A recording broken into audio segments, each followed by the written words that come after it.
नमस्कार, स्वागत है आप सभी का एवन उत्तराखंड में। मैं हूं गिरधर अग्रवाल और बुलेटिन में सबसे पहले एक नजर हेडलाइंस पर।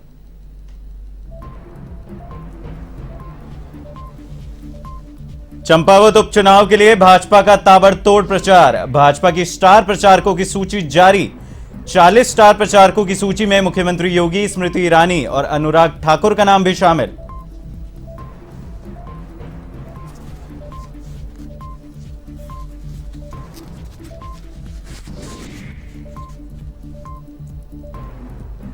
चंपावत कांग्रेस प्रत्याशी निर्मला गहतोड़ी ने किया नामांकन दाखिल। प्रदेश कांग्रेस अध्यक्ष करण माहरा, नेता प्रतिपक्ष यशपाल आर्य सहित कांग्रेस कार्यकर्ता रहे मौजूद। अब प्रचार में उतरेंगे सियासी दिग्गज।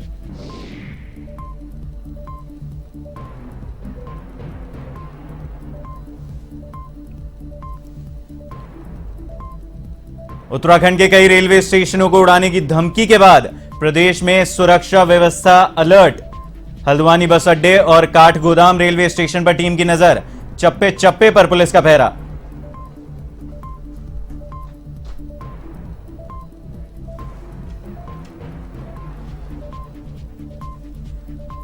बाजपुर के बहरेनी में बैंक के शाखा प्रबंधक को मारी अज्ञात हमलावरों ने गोली।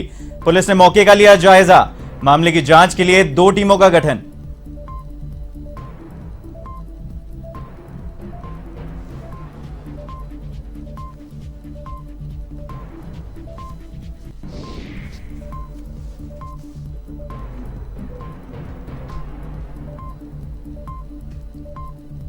उत्तराखंड में गुलदार का आतंक जारी। श्रीनगर के एक घर में घुसने से मचा हड़कंप। करीब 4 घंटे की कड़ी मशक्कत के बाद पिंजरे में किया कैद। पौड़ी के जंगलों में जाके छोड़ा गया।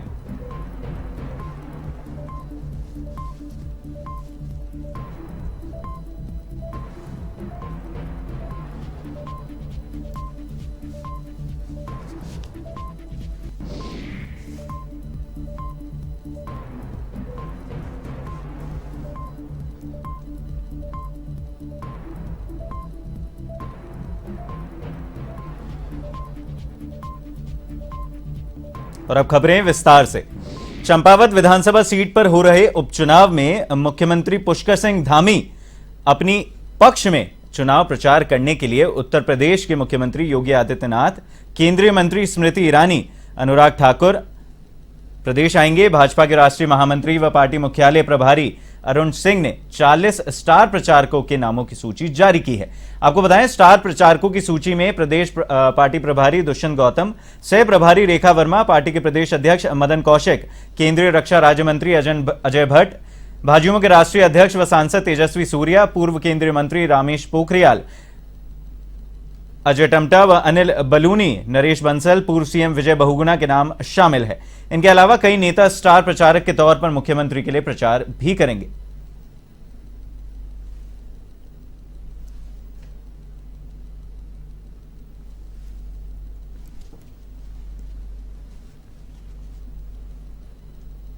चंपावत विधानसभा सीट पर होने जा रहे उपचुनाव को लेकर भारतीय जनता पार्टी ने स्टार प्रचारकों की सूची जारी कर दी है।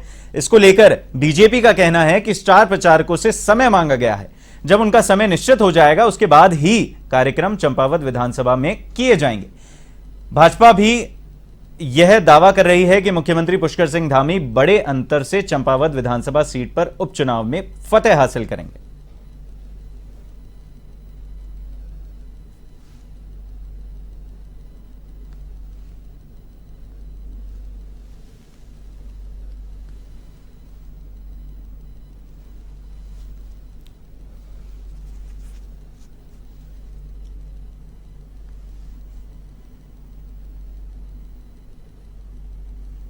चुनाव को लेकर भारतीय जनता पार्टी ने अपने स्टार प्रचारकों की सूची जारी की और जितने भी हमारे स्टार प्रचारक हैं उसमें मुख्य स्टार प्रचारकों के समय के लिए पार्टी ने उनसे समय मांगा है। जैसे ही उन स्टार प्रचारकों का समय हो जाएगा निश्चित रूप से अनुमति लेकर के कौन सी तिथि होगी उस तिथि पर वो हमारे जो मुख्यमंत्री हैं वहाँ के प्रत्याशी हैं पुष्कर सिंह धामी जी के लिए चुनाव प्रचार करेंगे। चंपावत उपचुनाव में कांग्रेस की उम्मीदवार बनाई गई निर्मला गहतोड़ी ने नामांकन दाखिल किया। प्रदेश कांग्रेस अध्यक्ष करण माहरा सहित कांग्रेस कार्यकर्ता इस दौरान मौजूद रहे। बता दें कि चंपावत विधानसभा उपचुनाव के लिए नामांकन का आखिरी दिन है। अब उपचुनाव को लेकर प्रचार की जंग छिड़ेगी। भाजपा और कांग्रेस ने अपने स्टार प्रचारकों की सूची जारी कर दी है। जल्द ही केंद्र और प्रदेश के सियासी दिग्गज प्रचार में उतरेंगे। महारा ने उपचुनाव के लिए चुनाव प्रबंधन समिति की घोषणा की है। समिति की कमान अल्मोड़ा के विधायक मनोज तिवारी को सौंपी गई है, जबकि खटीमा विधायक भुवन कापड़ी, लोहाघाट विधायक खुशहाल सिंह अधिकारी और पूर्व विधायक हेमेश खरकवाल को संयोजक बनाया गया है।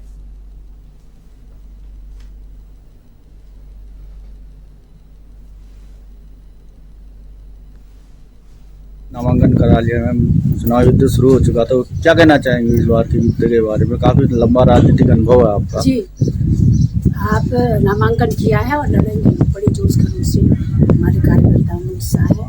ऐसा है, हम लोग इलेक्शन लड़ेंगे तो सादगी से ही लड़ेंगे, क्योंकि आपको मालूम है एक तरफ कुबेर खड़े हैं, दूसरी तरफ हम जनता के सेवक हैं। और ऐसा मुझे पूरा विश्वास है कि जनता ने मुझे भरोसा भी दिया, विश्वास भी है कि मैं जीत जाऊंगी। लेकिन प्रतिद्वंदी मजबूत है, सीएम है सूबे के। अब सीएम आप ही पहले सब लोग पत्रकार सीएम कहते थे, तो आप समझ लो कि मजबूत तो सरकार उनकी है। लेकिन ये है कि अभी खटीमा में जब वो इलेक्शन लड़े थे तो भी वो सीएम थे और तब भी सरकार थे।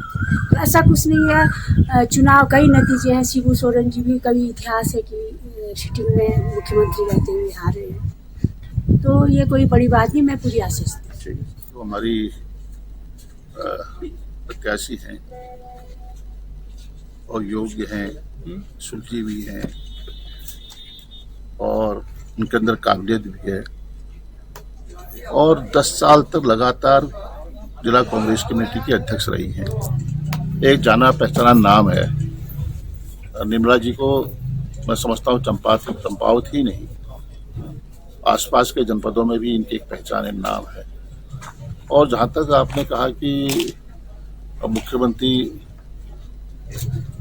मैदान में है, ये निर्णय चंपावत की महान जनता ने करना है।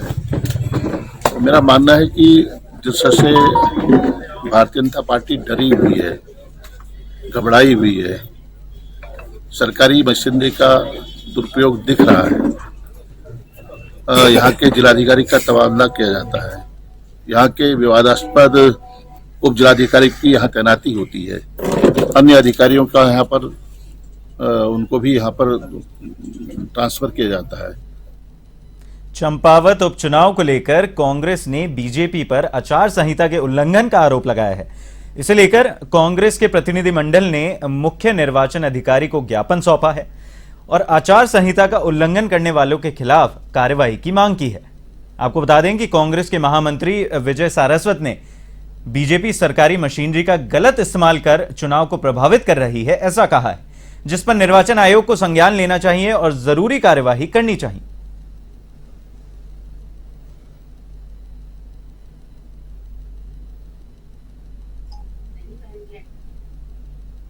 चंपावत सारी अफसरशाही जो है सरकार के सामने नतमस्तक कहिए या प्रभावहीन है। अभी परसों नोडल अधिकारी की जब यहाँ पे इन्होंने उनको ऑर्डर करके भेजा तो दसोरी जी ने ठीक कहा कि आपने उनको तो हटा दिया, लेकिन जिन व्यक्ति ने वो ऑर्डर किए थे उनके खिलाफ क्या कार्रवाई की? प्रदेश भर में अपात्र राशन कार्ड धारकों को राशन कार्ड सरेंडर करवाने की मुहिम अब धीरे धीरे रंग ला रही है। मानकों ने इस इतर कार्ड के जरिए खाद्य योजनाओं का लाभ उठाने वाले भी खुद पूर्ति निरीक्षक कार्यालय पहुंचकर अपने राशन कार्ड जमा करवा रहे हैं। चमोली जनपद के थराली विकासखंड में अब तक कुल 17 अपात्र कार्ड धारकों ने अपने राशन कार्ड जमा करवाए हैं, जिनमें प्राथमिक खाद्य सुरक्षा के अंतर्गत 10 कार्ड, जबकि अंत्योदय योजना में 3 और राज खाद्य में 4 कार्ड धारकों ने सरेंडर करवाए हैं। इन कार्ड धारकों में एक अध्यापक तो दूसरे प्रवक्ता बताए जा रहे हैं।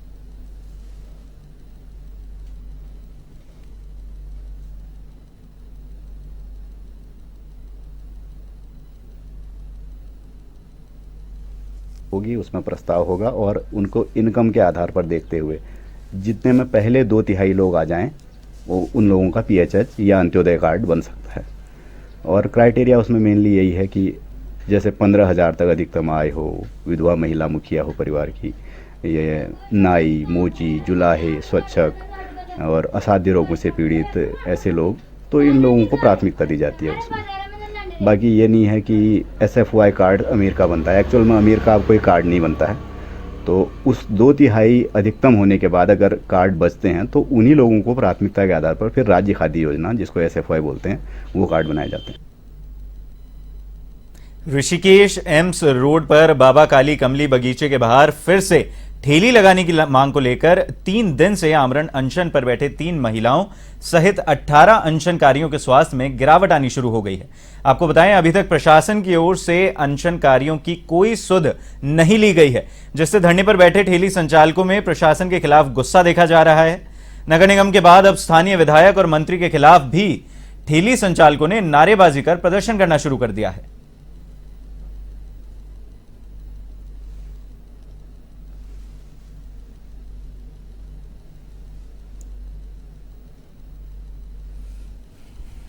मैं यशवंत रावत हूँ और ये सब लोग मेरे साथ सामूहिक ये आमरण अनशन पर बैठे हुए हैं। इनमें से 4-5 लोगों की तबीयत कल से ख़राब चल रही है और शासन प्रशासन के बाद इसकी सूचना भी है LIO के द्वारा, मगर हमारी कोई सुध नहीं ले रहा है। अगर इसके बाद भी कोई यहाँ पे कोई ऐसी अनहोनी घटना घटती है तो इसका जिम्मेदार शासन प्रशासन। चारधाम यात्रा शुरू होने के बाद यातायात व्यवस्था में बाधक बनने वाले अतिक्रमण पर लगातार कार्रवाई हो रही है, जिससे अतिक्रमणकारियों के खिलाफ और उनके हौसले पस्त नजर आ रहे हैं। कुछ दिनों पहले ही हटाया गया अतिक्रमण फिर से लगने की शिकायत पर नगर निगम ने दोबारा अतिक्रमण हटाने की कार्रवाई को अंजाम दिया। बता दें कि बुधवार को सबसे पहले नगर निगम की टीम पुलिस की मौजूदगी में त्रिवेणी घाट पहुंची, जहां अतिक्रमण को हटाया गया। फिर कोयल घाटी में डिग्री कॉलेज के पास अतिक्रमण होने की सूचना पर नगर निगम की टीम ने वहां पहुंचकर भी अतिक्रमण को ध्वस्त कर दिया। नगर निगम ने चेतावनी दी कि इस प्रकार से दोबारा अतिक्रमण करने की हिमाकत करने वाले अतिक्रमणकारी ना करें, अन्यथा उनके खिलाफ पुलिस में शिकायत दर्ज कराई जाएगी।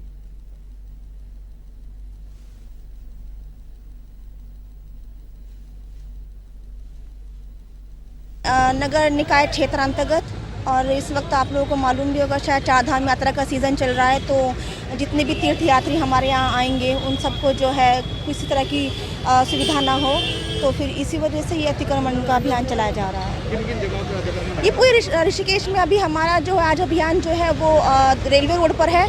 अभी हम लोग जो है यहाँ पर मंडी के सामने जो डिग्री कॉलेज के सामने है, जितने भी एनक्रोचमेंट्स हैं वो सबको हटाया जाएगा। घाट पे भी टीम पहुंची थी, लेकिन वहाँ पे कार्रवाई नहीं। वहाँ पे कार्रवाई के लिए एक्चुअली कुछ पेपर्स हैं उनके पास, सब कुछ बोल रहे हैं, तो उन्हीं पेपर्स के लिए हम लोगों ने बुलाया कि आप लोग ऑफिस में थोड़ा जमा कराएं। हम नहीं चाहते किसी की कुछ गलत तरीके से टूट जाए, तो पेपर्स को एक बार थोड़ा देख लेंगे, देन उसके बाद हम लोग कार्रवाई कर लेंगे।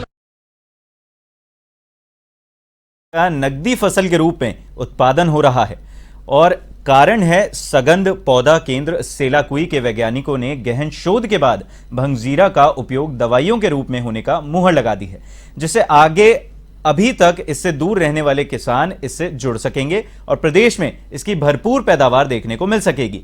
इसकी खेती से न सिर्फ भंगजीरा कम कीमत में उपलब्ध हो सकेगा, बल्कि इससे किसानों की आर्थिक हालत में भी सुधार आएगा। बुधवार को कैबिनेट मंत्री गणेश जोशी ने सगंध पौधा केंद्र सेलाकुई में भंगजीरा का नकदी फसल के रूप में शुभारंभ किया।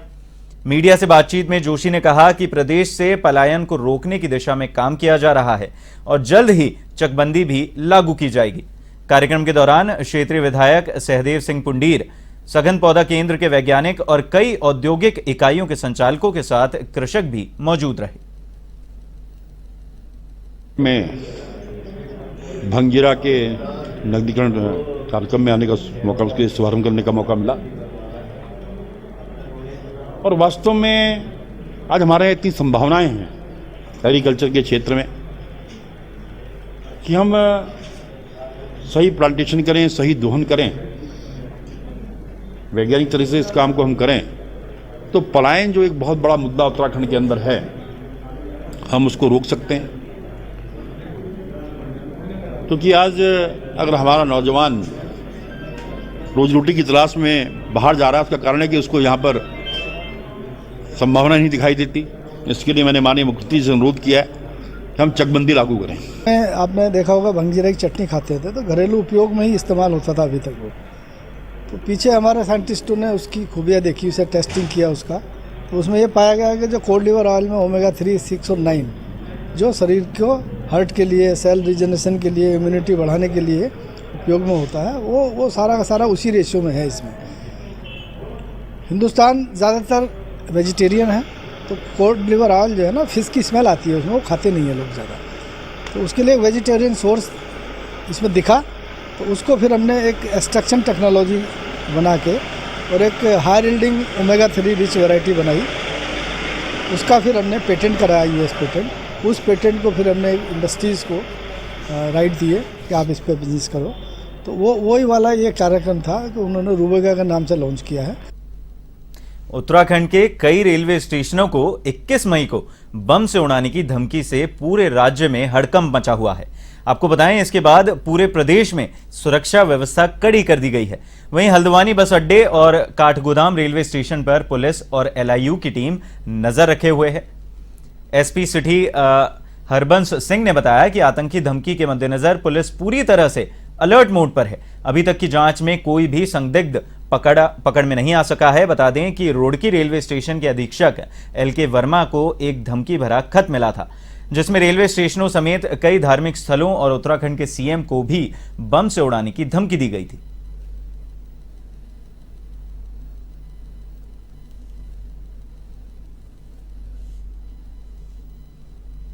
ये जब से ये रुड़की रेलवे को ये पत्र मिला है, जो किसी आतंकवादी संगठन का बताया जा रहा है, इसके सापेक्ष में नैनीताल पुलिस पूरी तरीके से एक्टिव मोड में है। हम सब बस अड्डों पर, रेलवे स्टेशन पर लगातार चेकिंग करवा रहे हैं और अगर कोई संदिग्ध मिलता है तो उसके विरुद्ध कार्रवाई की जाएगी। और इसमें जो हमारी जनमानस है, जो जन सामान्य लोग हैं, उनको किसी प्रकार से दहशत में आने की, किसी प्रकार से घबराने की आवश्यकता नहीं है। पुलिस आपकी सुरक्षा के लिए लगातार 24/7 मुस्तैद है। वासियों को किसी प्रकार में दहशत की रहने की आवश्यकता नहीं है। हमारी पुलिस लगातार सतर्क है, सजग है और अच्छे से काम कर रही है। और अगर ऐसी घटना कोई घटित होती है तो उसमें तुरंत अभियोग पंजीकृत करके लोगों को अरेस्ट किया जाता है, अपराधियों को अरेस्ट किया जाता है। इसमें किसी भी व्यक्ति को मैं अपने स्तर से ये सबको रिक्वेस्ट करता हूँ, सबको ये अनुरोध करता हूँ कि अगर किसी के मन में किसी प्रकार का भय है तो उसको निकाल दें। पुलिस आपकी सुरक्षा के लिए लगातार तत्पर है और किसी भी प्रकार की शहर के अंदर कोई समस्या उत्पन्न नहीं होने दी। बाजपुर में आए दिन गोलियों के चलने की वारदात सामने आ रही है। आपको बताएं कि क्षेत्र में लगातार चल रही गोलियों से लोगों में दहशत का माहौल बना हुआ है। ताजा मामला बाजपुर के नैनीताल रोड का है, जहां ग्राम बरहैनी स्थित नैनीताल बैंक के शाखा प्रबंधक को अज्ञात हमलावरों ने गोली मारकर घायल कर दिया। घटना की सूचना पर पुलिस मौके पर पहुंची, जहां पुलिस ने मामले की जांच शुरू कर दी है। बता दें कि बाजपुर के बरहैनी स्थित नैनीताल बैंक के शाखा प्रबंधक विवेक यादव मंगलवार को बैंक से काम करके कार से अपने घर जा रहे थे कि अज्ञात हमलावरों ने कार पर गोलियां चला दी, जिससे कार में सवार बैंक के शाखा प्रबंधक विवेक यादव गंभीर रूप से घायल हो गए और कार अनियंत्रित होकर बाइक में टकरा गई, जहां बाइक सवार युवकों ने घायल बैंक प्रबंधक को बाजपुर के सामुदायिक स्वास्थ्य केंद्र में उपचार के लिए भर्ती कराया। बाजपुर के सामुदायिक स्वास्थ्य केंद्र में तैनात चिकित्सकों ने गोली लगने से घायल विवेक यादव का प्राथमिक उपचार कर उन्हें हायर सेंटर रेफर कर दिया है।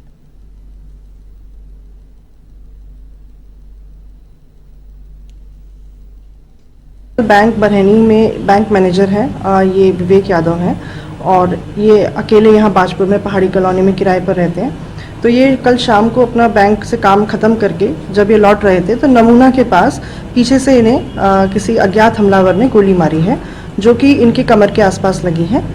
इनको तत्काल हॉस्पिटल एडमिट कराया गया और उसके बाद इन्हें हल्द्वानी रेफ़र किया गया है। इनके माता पिता को सूचना दी गई, इनके परिजन आ चुके हैं, उनसे पूछताछ की जा रही है और इन्होंने भी अभी इनकी तबीयत ठीक है, परंतु अभी कुछ विशेष बात इन्होंने बताई नहीं है।